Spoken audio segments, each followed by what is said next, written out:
Have you ever noticed how most people in life don't actually get exactly what they want? 50% of marriages end in divorce, most businesses fail, and most people will get in dead-end jobs that they don't actually love, and not even the health and bodies that we want. So first things first, let's take a look at exactly what most people do and why it never works. All right, so there's a few things back here I'm going to explain here, but what does most people do typically when it comes to trying to transform their lives, trying to manifest something new, trying to get a change in their lives? Typically, what has to happen right from the start, and this is the common quote, where when the pain of staying the same becomes greater than the pain of change, that's when we actually change as people. So we start out with this pain or desire.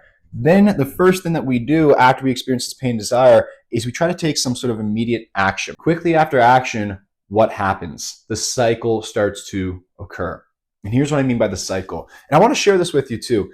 When this happens, the reason why we don't get exactly what we want isn't because the individual themselves. It's not because you're not good enough, you're not good looking enough. It's not because you don't have the right environment or any of those things. We all have blocks. We can't control the cards that life has dealt us, but we can choose the character we're playing, who's playing with those cards. And that's the most important distinction to know. And if you look at many successful people and many of the greats and people we idolize in life, a lot of them did not come from silver spoons. A lot of them came from very terrible situations. So anyways, if you look at it though, so we start from pain and then we immediately start to take action, but then the cycle happens. And the reason why this cycle happens is because we don't understand how our natural operating system works in reality, how we as beings, as people, operate and create in reality. But once you get this down again, you're never going to approach your growth and transformation the same again. So what happens is we start at number one, right? Again, number one is where we're at our identity baseline. So this is where you've kind of been at for a while and you get sick and tired of it. So I call this your identity baseline. Okay. Call this your comfort zone. Call this your normal average life, the situation you're in right now. We kind of have this baseline, we'll say, this prison that we're in.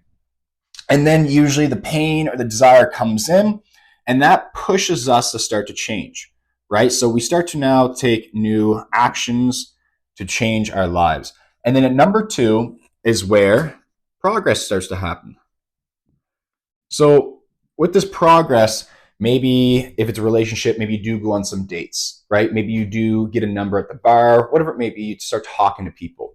If it's money, maybe you get your first big client, your first big win in success.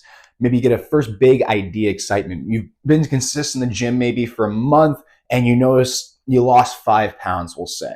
Okay, you're starting to get some progress, which is awesome. But then what happens to every single one of us every time is we hit level 3. And level 3 is where things start to go downhill. Level 3 is the identity mismatch. Identity mismatch is basically where, think of it like this: who you believe you are and how you're acting is no longer in alignment. So think of like a Christian, for example. Okay, let's say you're religious, you're Christian, and that is your identity. It's who you believe you are. It's a part of your identity construct.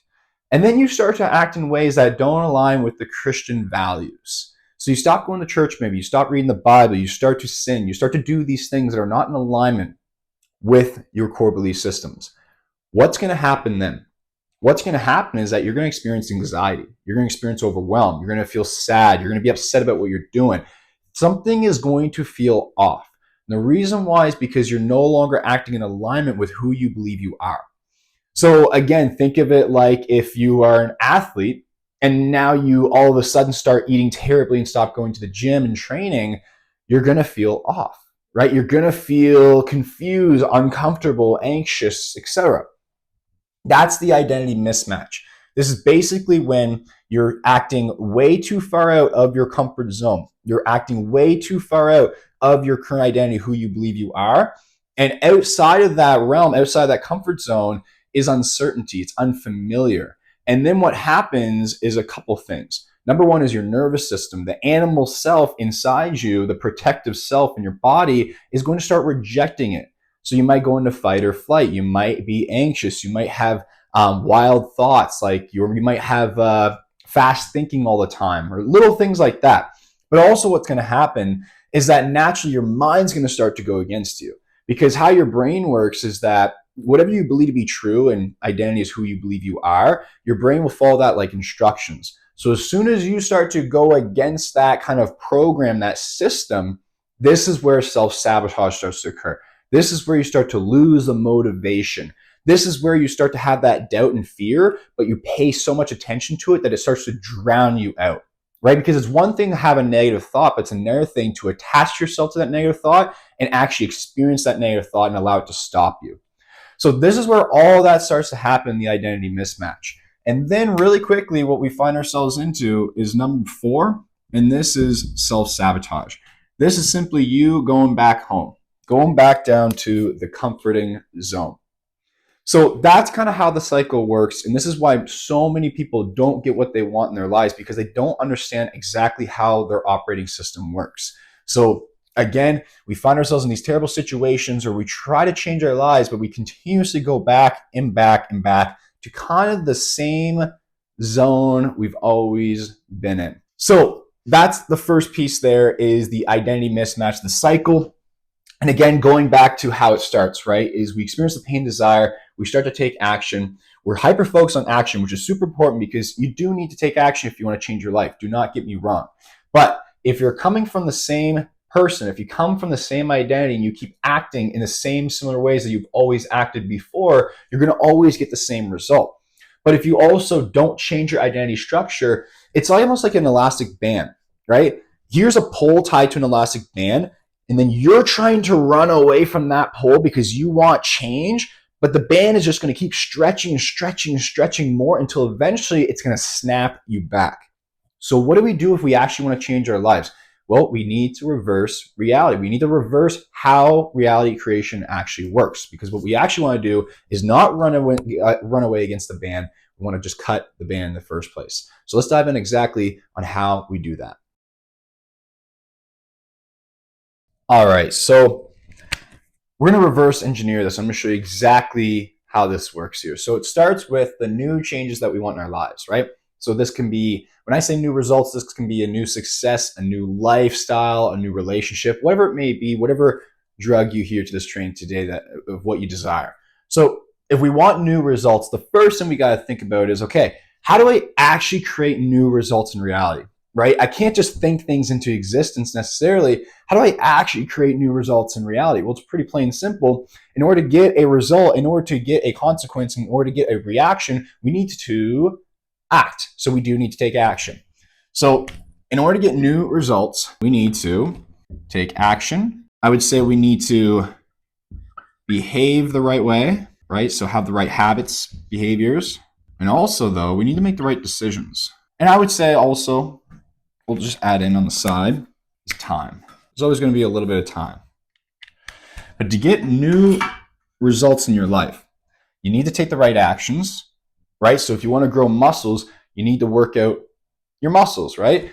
If you want to if you want to get smarter so you get accepted for something, you need to build the right habit of studying, practicing, doing the work, whatever you got to do, right?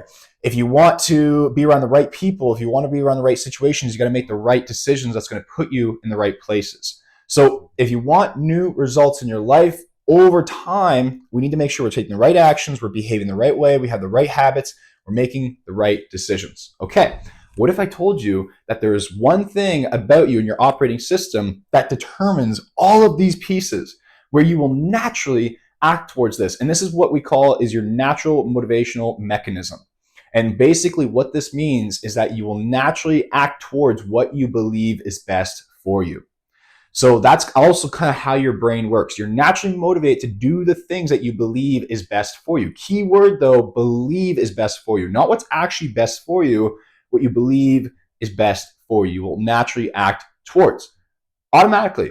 It's really cool. Again, if we can act and we can behave and build the right habits and make the right decisions towards the exact result that we want, well, then the only thing that's going to be in the way of us getting the actual thing that we want in reality is time. We just need to continuously do our part, right? So this is where the next cool part comes in. Where does this all come from? Actions, behaviors, decisions. This is all coming from one thing, and that is your identity. So your identity is in charge of all of those pieces. Your identity influences all of those pieces. Identity is your personality. It is who you believe you are. Whoever I believe I am. If I believe I'm an athlete, for example, I am going to act and be like an athlete. Imagine if you took an athlete's identity and you put them into an overweight person's body. They're going to wake up with this extra weight and they're going to then act, perform, and be like an athlete. What's the result they're going to get eventually? They're going to lose all that weight. Doesn't matter where they're at, the position they're in, how much weight they have to lose. None of that matters. They're going to operate like an athlete, so they're going to get results like an athlete. And this is a really important distinction because a lot of people are like, well, when I get the thing in my life, then I'll start doing the things. When I get rich, for example, then I'll start tracking my money and investing. When I get to this successful place, then I'll feel confident. Doesn't work like that though. And this is a mistake that a lot of people make in reality is they delay. They think like when I get there, then I'll start doing the things I need to do. No, you need to do them now. If you do them now, then you can start to become it. Then you can actually start to work towards it. Get there. So identity. Identity is the driver behind all this. Okay, so now the question becomes, how do I build the right identity? First and foremost, you should know this, that you are not your identity. Your identity is an aspect of you. Your ego is an aspect of you, but it's not the full you. The reason why I say that is because identity can change. Okay, so identity can constantly change. So it's only an aspect of you. You're not solidified and stuck in your identity forever. It doesn't matter how long you've been stuck in your current identity and who you believe you are, it can change. And here's why. So identity is created through two things. So identity, again, is who you believe you are, right? So how does one know who they are? You could say, well, from my past experiences, my past history. Past doesn't necessarily exist though, right? Literally, you can imagine something and experience that in real time. Like your brain will experience that in real time, even if you're imagining something compared to actual reality. So how do you actually know who you genuinely are? Create through two things. This comes down to how your brain works. Another thing I will suggest too, it's not necessarily just your past because your past is your past. It's neutral. Things just happened. What happened though is you made meaning out of your past, right? You made meaning and you interpret your past in a certain way that kind of creates a certain story about who you are now. So how your identity is created is through the thoughts you have about yourself. So how you consistently think about yourself, about the world, etc. And then also your emotional state. Your emotional state is like the charge to it. What we know is that when you think and feel in a certain consistent way over and over and over and over again, it starts to form who you believe you are, your identity. Okay, just imagine for a second a confident person. They probably consistently feel and think like a confident person. Same thing with a successful business owner. They probably have that identity, that state of being. They constantly think and feel like a successful business owner, like an abundant person, right? And same for the opposite as well. So identity is created through consistent thought and emotion. Okay, now the question becomes, where do these two come from, right? Because remember, the goal here is to reverse engineer how reality creation works. We're going backwards because if you want to actually get what you want in life, you got to stop doing what everyone else is doing because most people just don't get what they want. So we already talked about what most people do, right? What most people do is they only heavily focus on actions. They take the quick fixes. They try the diet plans. They try the strategies. They try all these things, but they don't change themselves within. So they go outside themselves, they act in these ways, they self-sabotage, they slow down, they lose focus, they make up excuses that they believe is real because those are their actual personal blocks, but it's literally just because it's their identity, their belief system blocking them from the success. And then they fall into the cycle, they go back to square one again until they experience enough pain or desire, and they try it again. And it goes over and over and over again. So how do we just be the person and naturally attract the thing that we want? Much easier, right? Much better flow.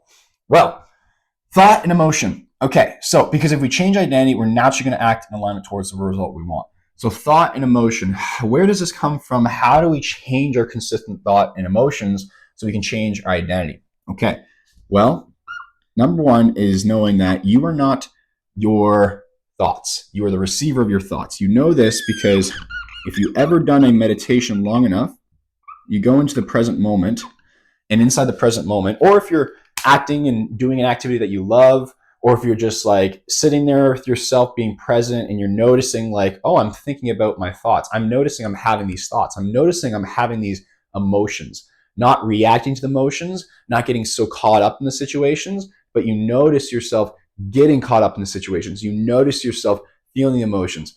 That's who you really are there. You're the one beyond the thoughts, beyond the labels, beyond even the emotions. You are the observer. You're the observer, the experiencer. Okay, the one before the mask was put on you. So that is who you really are. Okay, so you are not your thoughts, you're a receiver of your thoughts. Okay, well, where do my thoughts come from then, right? Where, like, if I'm the receiver of my thoughts, where are these thoughts coming from? Same place, kind of the same place where your emotional state is determined. So your emotional state is determined based on how you, for the most part, your emotional state is determined based on how you interpret things. So you have to have an interpretation of event. You have to give some sort of meaning to an event that's happening, and then you experience emotion. Okay, but also to remind you that your body will typically might feel a certain situation before you have that time, but it's all connected to the same thing. Like what your body determines as safe or a threat, it all comes from the same thing, and that is your core belief systems. When I say core belief systems, what I mean by this is what you truly believe is true, or what you believe is true about yourself or the world. So that is like things about your worthiness, if you were good enough or not, if you were worthy, if you were loving, if you were supported, if money is good or bad, if people are good or bad, if relationships are easy or hard, if money is hard to make or not, if getting fit is easy or not, if you are a fit or fat person, if you are a lazy person. Those are all belief systems. So it's kind of crazy to think about how belief systems, whatever we to an extent believe to be true about ourselves, right? If you believe you're a worthy person, if you believe you're a deserving person, if you believe you're unworthy, undeserving, not good enough, whatever it may be, whatever you believe to be true is supported. Your brain will support it. Your brain doesn't want or doesn't care if it's a fact, if it's a truth or not. Your brain doesn't care if it's going to make you happy or healthy or successful. Your brain's basically like, hey, this is the operating system that I've been running on. This is safe and secure. I'm going to keep running on this program. And that's why a lot of us don't change throughout our lives, because the brain doesn't want you to change. The body doesn't want you to change. Your ego is literally trying to protect you at all costs so you do not change. It just wants to follow the same program over and over and over again. And also, too, though, it's like a feedback loop, because your brain is hardwired to literally find evidence for what you believe to be true and filter out other evidence in reality that doesn't align with what you believe is true. So that it's like a feedback loop. You're constantly stuck in this cycle over and over and over again. And it can make change feel impossible. And again, that's why most people fail. It's not because they're not good enough. It's simply because we don't understand how the operating system works. But once we reverse engineer it, again, you're never going to look at change the same again. So, belief systems. As we continuously change our belief systems, and of course, there's many other pieces that go into this, but if we change our belief systems, we will then change the way that we think consistently. We will change our overall emotional state, how we feel over time. That then changes your identity, who you believe you are. That will then naturally influence what you're motivated to act on, to do, to behave, then the habits that you eventually build, the decisions that you make or don't make in your life. And as you give that time, over time, what's going to happen is you're literally going to get new results in your life. So let me just run you by a quick example, and I'm going to share with you exactly kind of how we sabotage ourselves and why we don't get what we want as this process is working through. So let's say we have a belief system like we are unworthy or undeserving, okay? And let's say, for example, we are struggling with our weight right now. So let's say we have a belief system that is like, I'm unworthy and I'm not consistent. So that's who we believe we are. That's part of our identity. What do you think we're going to consistently think? So let's say, again, the goal is that we want to lose weight. The desire is that we want to lose weight. But we're dealing with a belief system right now that I'm unworthy, I'm undeserving, and I'm never consistent. So as we're trying to go about this journey, right? And we're having these thought processes on a daily basis, what do you think we're going to think? If we genuinely believe we're undeserving, unworthy, and we're not consistent, what are we going to think? I've tried this so many times. It's never works out for me. Just can't stay consistent. What's the point of me even trying? I don't deserve this. I'm not good enough for this. Oh, my kids need picked up. I'll skip the gym and go pick them up. Oh, my friend needs me. Well, I'll put my needs on the back burner and I'll go help them out. So we're constantly having these thought patterns that are not serving our goals whatsoever. And then we're then feeling that. So eventually we're going to have that emotional state from that. So how do you think you would feel knowing that you are unworthy, undeserving, knowing that, you were never consistent? You're going to be pretty upset. You're not going to feel as good. Your confidence is going to be low. That's going to dictate all about your emotional state of being. And like it or not, our emotions play a big role in how we act, right? If I'm motivated, going to the gym is super easy. If I'm not as motivated, going to the gym might be a little bit more difficult to do.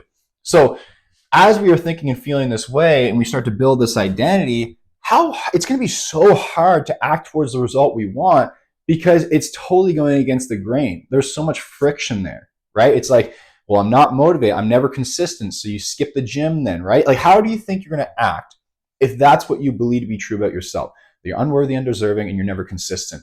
You'll skip the gym more if you're trying to lose weight. You'll not stay true to your diet as much as possible. You won't be so consistent with it, right? You will, let's see here. So you will put your needs on the back burner, like I mentioned, right? Put other people before you. So you, again, won't be as consistent. So it's almost like what you believe to be true is being manifested in real time. That's a key to remember. What you believe to be true is literally being manifested in real time by how your operating system just naturally works. So you're going to naturally act and behave in alignment with what you believe to be true. And the results you're going to get is basically a reflection of your belief system. And this is where one of the universal principles comes into play: as within, so without.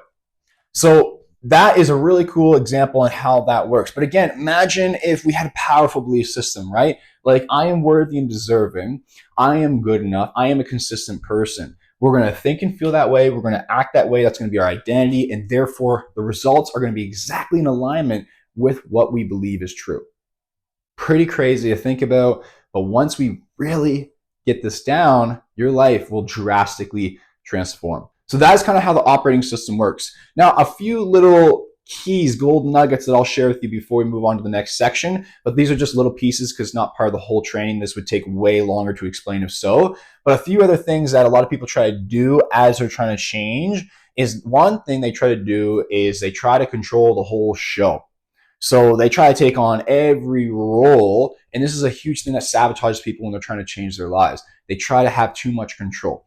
When you're trying to change your life, your part is to do your part. And how you do your part is literally controlling how you act, how you behave, and your attitude. If you can focus on those things, what you're focused on in your life, how you're acting, how you're behaving, and doing that part, and if you let go of all the assumptions your mind will make, all the doubt, all the fear, all the worries, the anxiety, if you let go of holding on to all that baggage, if you let go of the who, the how, the when it's going to happen, and you just solely dedicate yourself to doing your part, the journey is going to be 100 times easier. When you hit challenges, you won't personalize them so much. You won't get so caught up into them. You won't worry so much and doubt yourself and stress yourself out. So if you simply just do your part and let go of the rest, your life will drastically change so much easier. So just don't get so caught up in your mind, because your mind's always looking for certainty and familiarity. But remember, if you're changing your life, there's going to be that void period.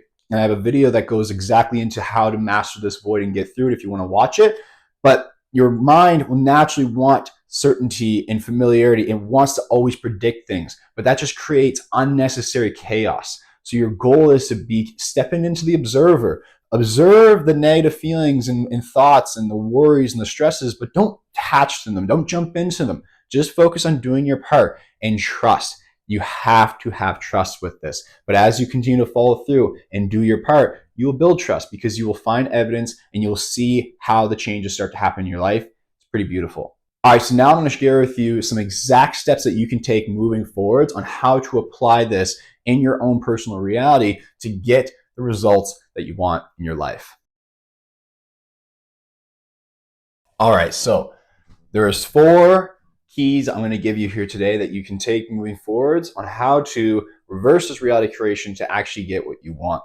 Now, the first thing I'd suggest for you to do is you want to look at your growth in life exactly like this. And here's how I would explain this. So basically, in life, what is going to happen, what you're going to notice as you follow this process is your life is all about expansion and constriction. You know what you don't want, so you can experience what you do want. But life is all about constricting and then expanding.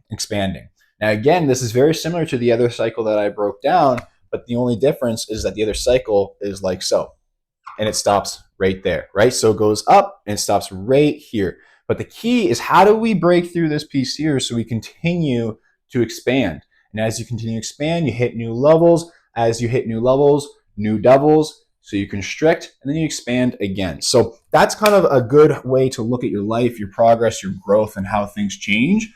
But let's dive into the exact steps that you can take moving forwards today. So number 1 is adopt the state. When I say state, it's exactly the same as identity.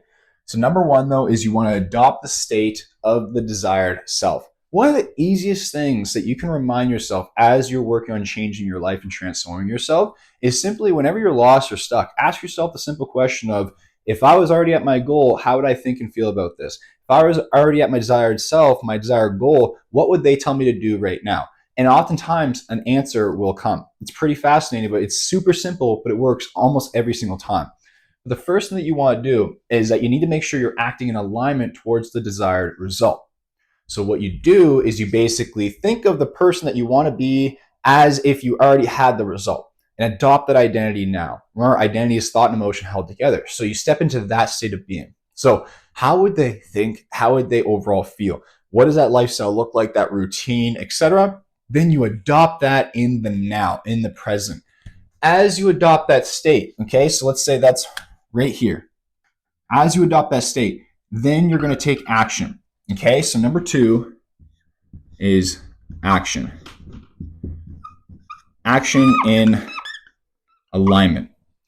So you're acting in alignment. Alignment is basically when your belief systems, your thoughts, your feelings, your actions are all in alignment, are all going towards the same way, towards the desired result that you want.